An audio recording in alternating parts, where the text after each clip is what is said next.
Another dream that also spoke to the water destruction happened in 2020. So on the 13th of April 2020, I had a dream which I titled The Storm That Was Coming. In this particular dream, there was a boy who could be between the age of 12 and 14. He was shouting and warning people that a storm was coming. Now, I wanted to also note something here. This dream happened on the 13th of April 2020.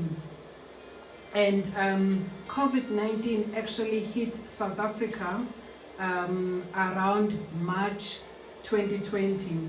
So the 13th of April was around the same time where we just being hit by the pandemic in South Africa that was already affecting so many countries in the entire world.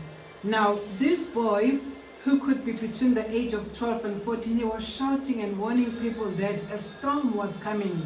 He was running around telling people that they had to go inside their houses and also get their cattle from the field.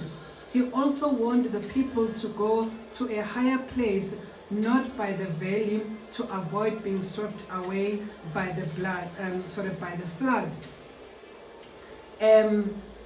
Just also as we're going through this dream, this boy between the age of 12-14, he was warning people that not only should they go into the place of safety, but that they should also get their cattle, which is a form of wealth, that the storm that was coming was not only going to affect the individuals, but the storm that was coming was also going to affect the wealth of the people. Hence, they had to, not only the people, but with their wealth, run into the place of safety to avoid being swept by the floods. As this dream was continuing, I had a child with me inside the house who could have been between the age of 6 and 8 at the time. This again is April 2020, the 30th of April 2020. I told the child where to hold on when the floods come. As I was having the dream, my alarm clock rang, which was 4:30 in the morning. So this disturbed my dream then, because I had to wake up and walk away from my bed to where my watch was, or my phone was, to switch off the alarm. I then decided, I'm already up, let me just go back to bed and snooze a little bit, and then maybe snooze for 30 minutes. I'll wake up at 5 o'clock. I then went back to my bed. As soon as I closed my eyes, the dream continued. It actually continued where it had stopped as a result of being disturbed by the alarm clock that was ringing. Now the continuation then of the dream, I told the child that we should move up, because I felt that where we were at, we are not safe, that we could still be swept by the flood. So I said to the child, come, let's move up onto the mountains, or move towards the mountain. So as we're doing that, I took my bag. It's one of my favorite bags that I had, but I took my handbag to walking up. And I want to stop at this particular point in time and raise the emphasis here that in the dream, the first part, the boy that was shouting, who could have been the age of 12 and 14, he said that not only should people run into the place of safety as a result of the storm that was coming, but that they had to bring their wealth also into the place of safety. Actually, he said they must bring their cattle, which is a representation of their wealth. And as this dream is now continuing, and realizing that I was not safe enough where I was, that we need to move up onto the mountains, I took my handbag. And you can also see that the handbag is also a representation of one's wealth, because this is where you keep your money, in your handbag. And I took it with me as we're walking up into the mountains. As I was walking up, I saw a male lion in the same vicinity, which shocked me, as to say, but why am I seeing animals, like wild animals like lion in the same place? But they did not harm us, these lions. There were somehow actually also shadows or creatures that I didn't know what these animals were, or what were these creatures, but I could see the shadows of them in the sky as we're walking up towards the mountain. And there were a lot of other people that were coming from their separate houses, that when I went out with the 8 to 9-year-old child that I was with, that other people were already on the journey to the mountains. I then joined them going up to the place of safety, as we identified that the mountain was the safest place. And then, in as much as also as we were going to the mountain, I could still see the water more and more rising as we're crossing the stream. So the water was already rising at the particular time.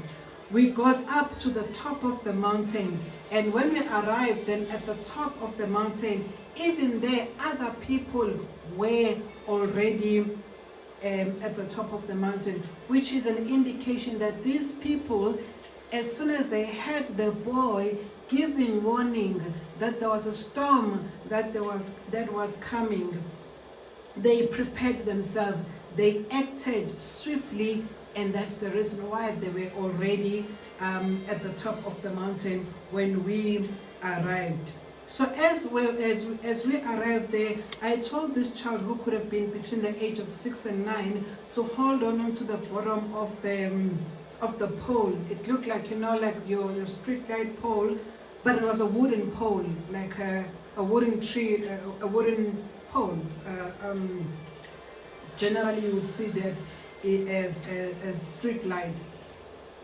And then I told this 6 to 8-year-old that obviously because of her height, that she must all hold at the bottom, but hold on to this, because we were not sure as the storm is coming up. Everybody had to hold on tightly to this pole that was there on top of the mountain.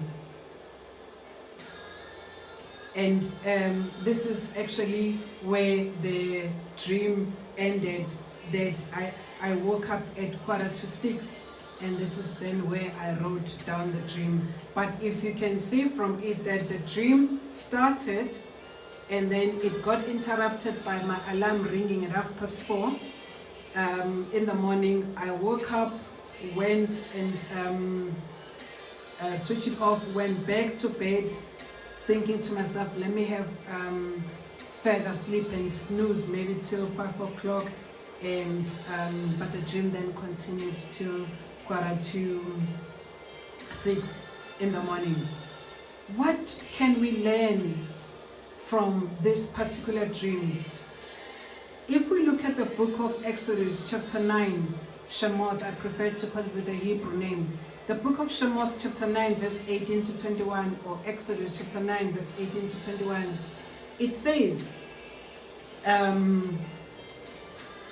this is now Yahuwah telling Moshe about the plagues that, or the judgment that he was bringing unto or upon Mitsrim. And as he was bringing the plagues, he was also giving warning. And this is the warning that we are getting in the book of Shemoth, or Exodus chapter 9 verse 18 to 21. See, tomorrow about this time I am causing a very heavy hail to rain down, such as has not been in Mitsrim or Egypt from the day of its founding until now. And now send, bring your livestock to safety, and all that you have in the field. For the hail shall come down on every man and every beast which is found in the field, and not brought home, and they shall die. Yahuwah gave the same warning, which is very similar to the dream that I had. In the dream that I had on the 13th of April 2020, a 12-year-old, between 12 to 14-year-old, made this warning and told people a storm was going to come. Bring your cattle from outside and bring them inside the place of safety. You yourself must move from the valleys and move into a high place for protection against the storm that was coming. The book of Exodus, we sing the same Yahuwah warning the people in Egypt.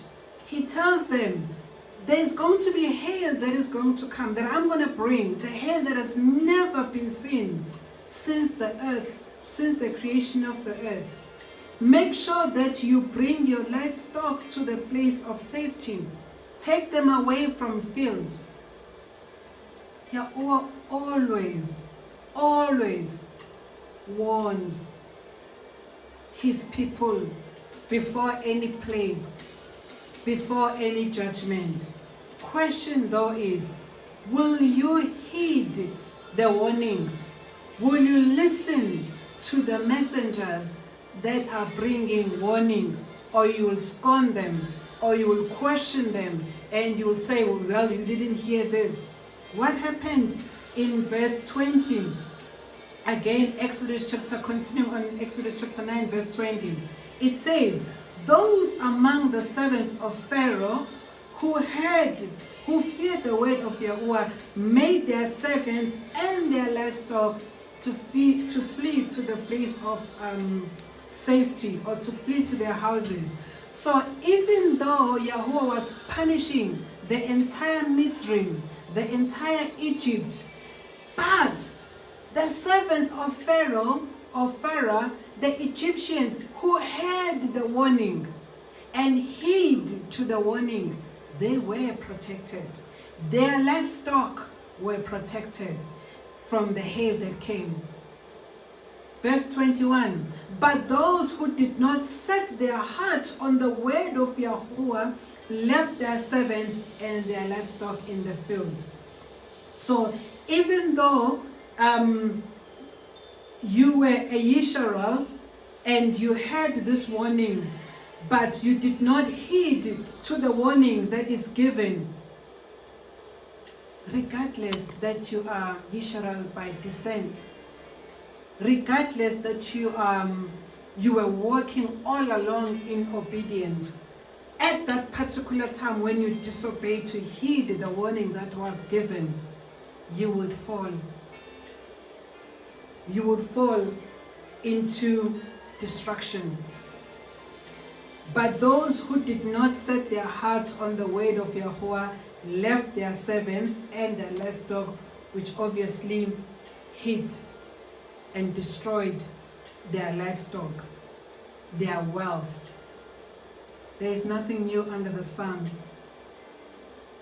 Yahuwah, just like he warned his children in the times of Mitsrim, just as he sent the warnings to so many of his messengers, even before the 2020 and the 2021 pandemic that took place, those that heeded, or those that heed to the warning, they were protected. This happened, the dream, around April. And around that time, so many businesses went down.